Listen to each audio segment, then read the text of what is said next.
Assalamualaikum. Saya mau bertanya Kang Mas, saya Mustaqim dari Ponorogo, posisi di Malaysia Kang. Pertanyaan nomor 1. Jadi apa kita harus selalu menetapkan keakuannya hidup atau Allah itu Kang, dan menghilangkan keakuannya hamba atau manusia, begitukah Kang? Dan pertanyaan nomor 2, kalau sudah belajar ilmu ketuhanan terus tidak melakukan sholat secara syariat, itu apa salah Kang? Kalau ada salah, minta maafkan yang sebesar-besarnya. Akhirul kalam. Assalamualaikum warahmatullahi wabarakatuh.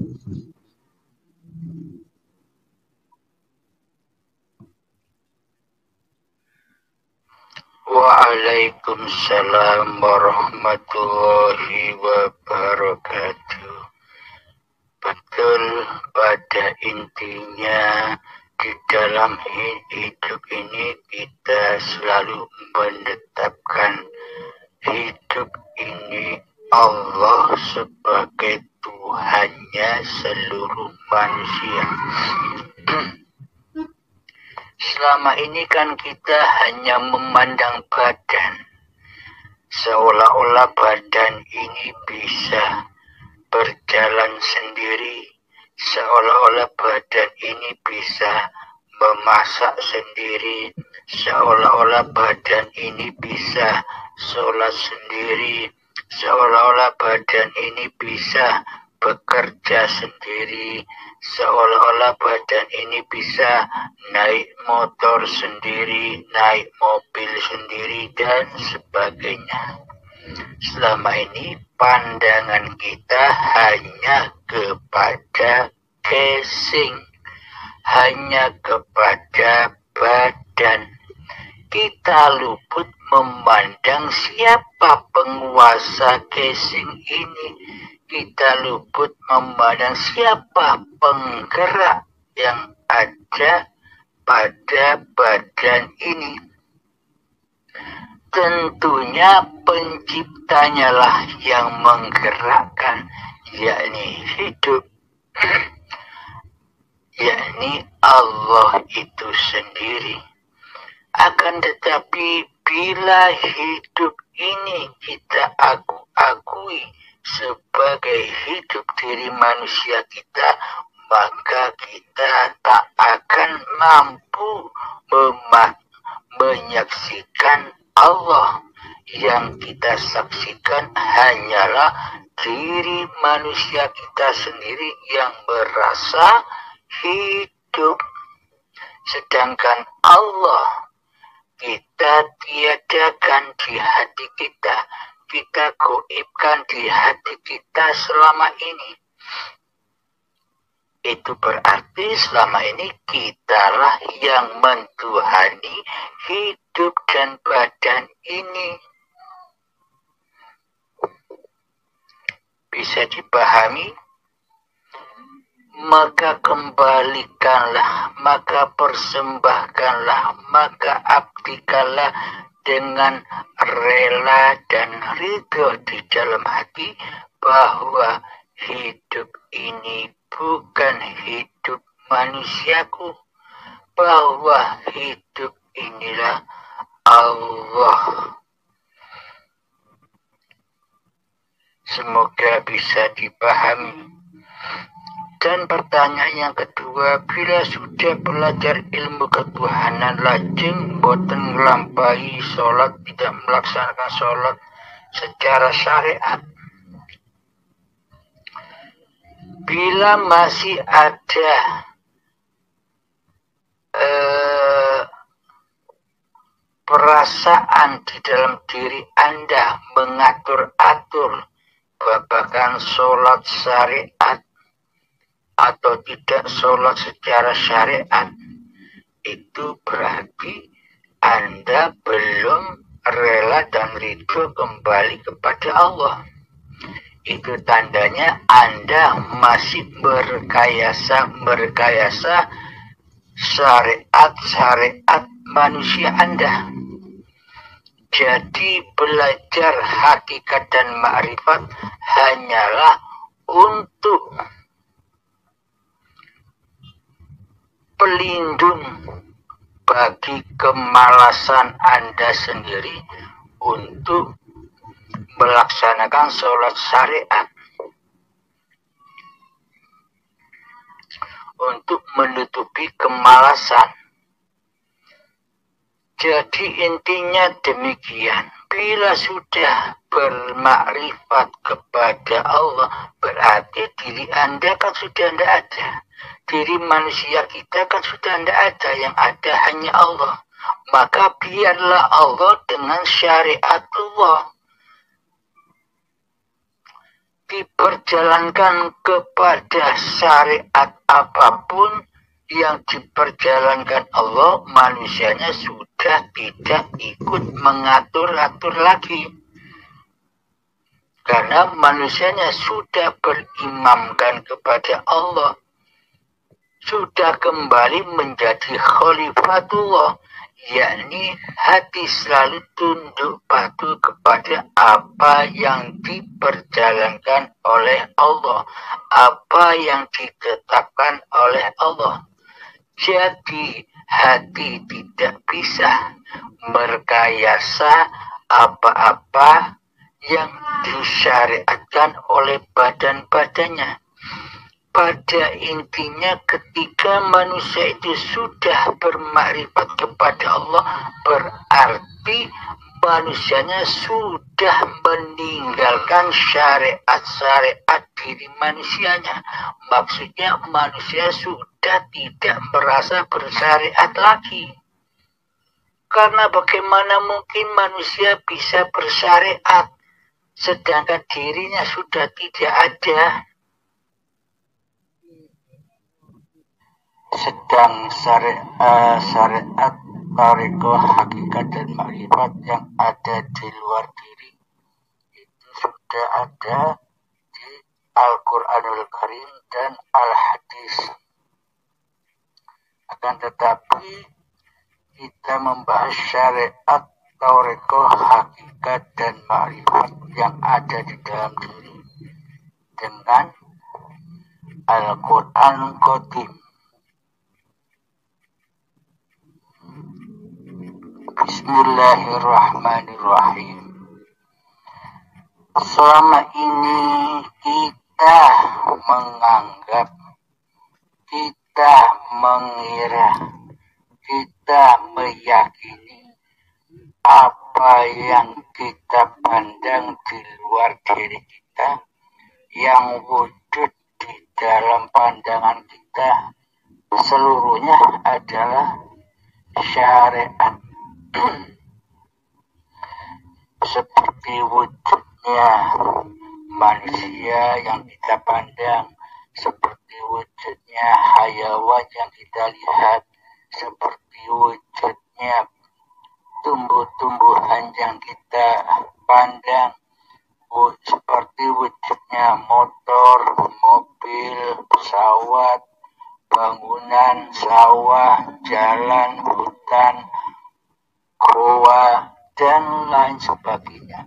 Segala sesuatu yang kita pandang itulah syariat. Syariat yang bisa kita wujudkan. Selama ini kita mengira, selama ini kita mempercayai, selama ini kita mengimani bahwa syariat itu lebih wujud daripada ma'rifat.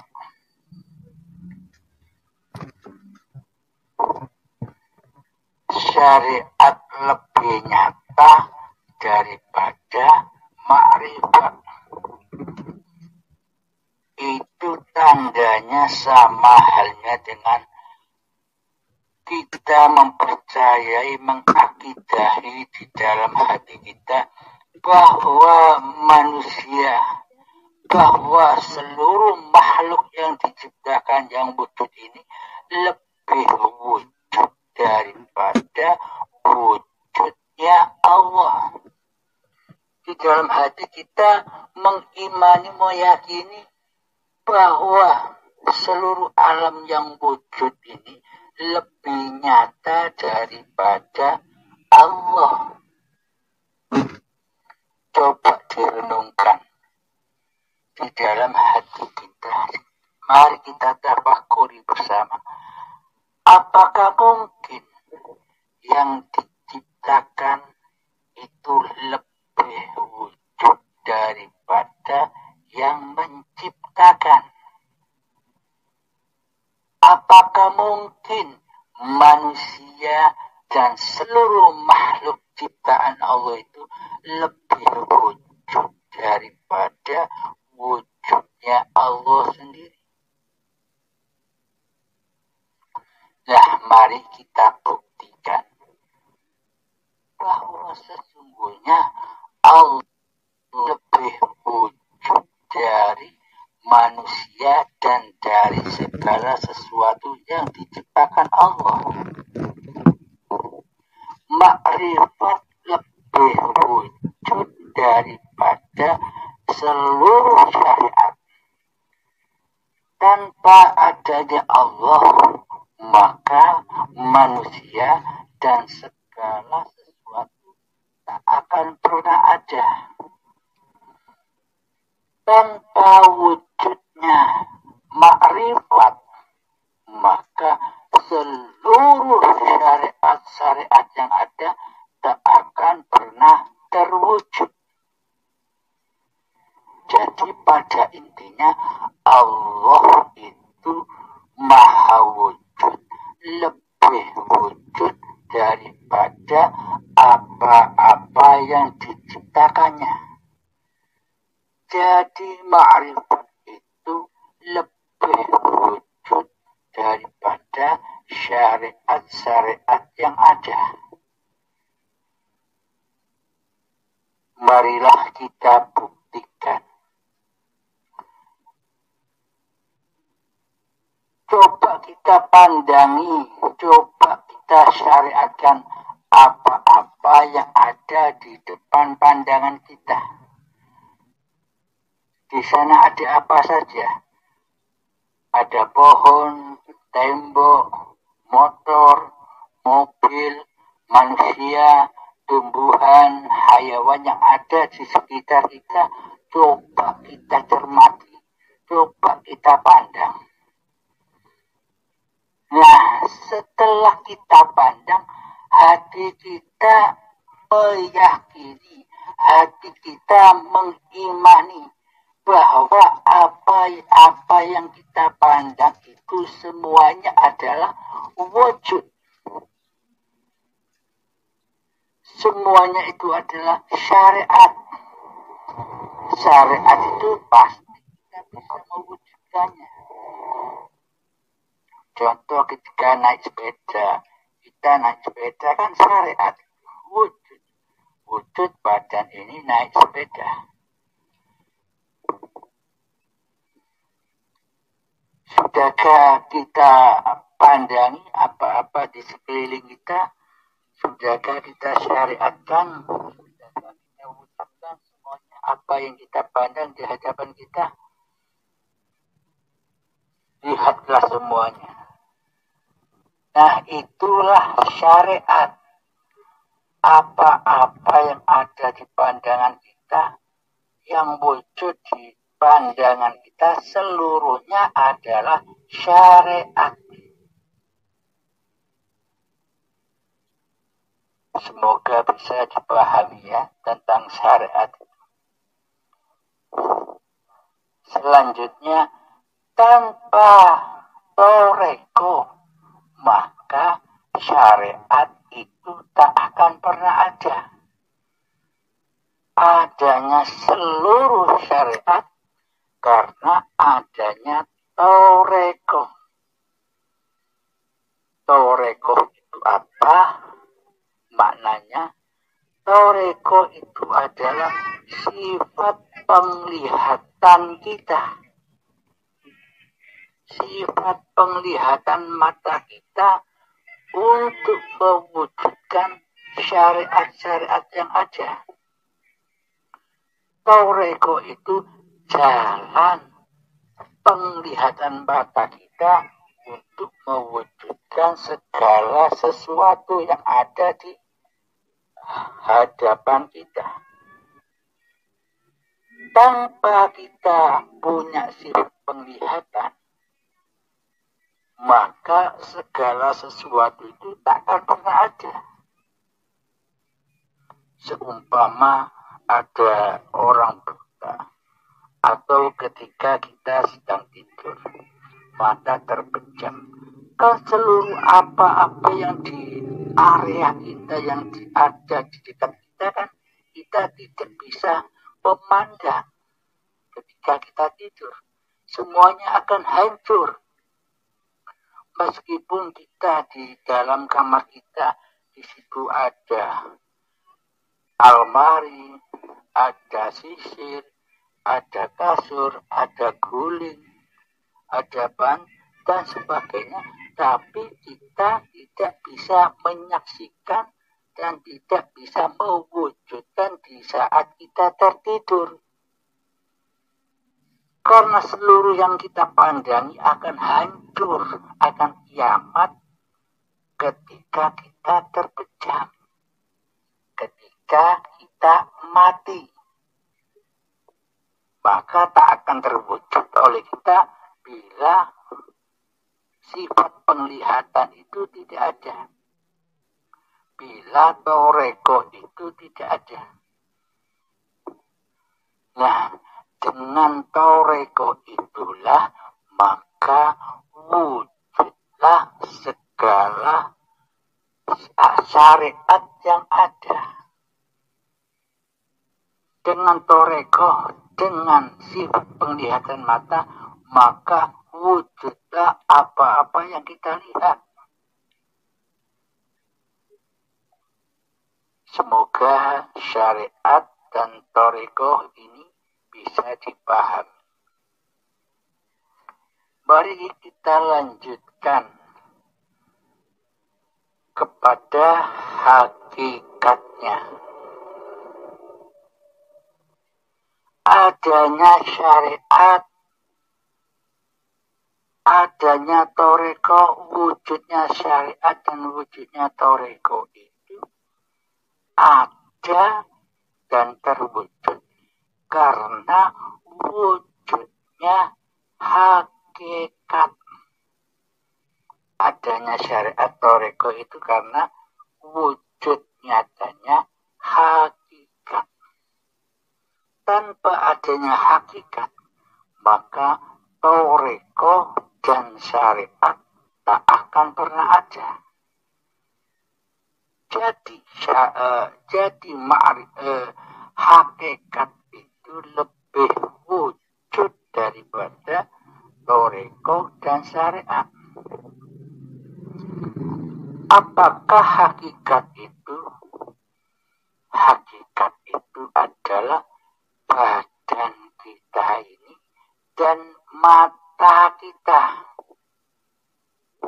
Badan yang ada di mata kita. Mata yang ada di badan kita. Itulah hakikat.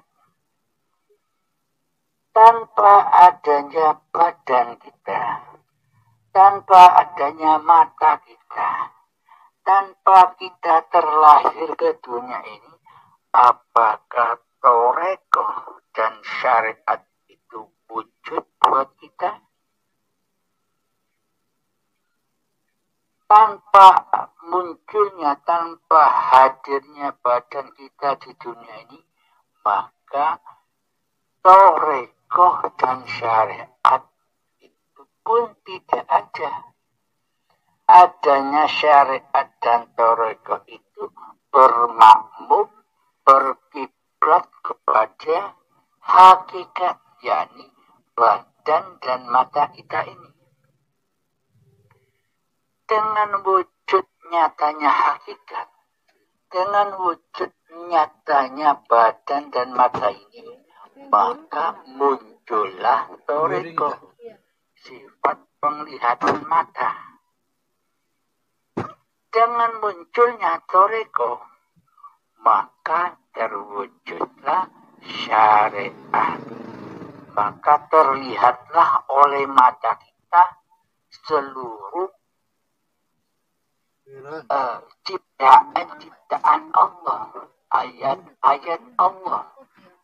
Seluruh yang kita pandang di dalam syariat itu, seluruh syariat yang ada di hadapan kita itu adalah bukti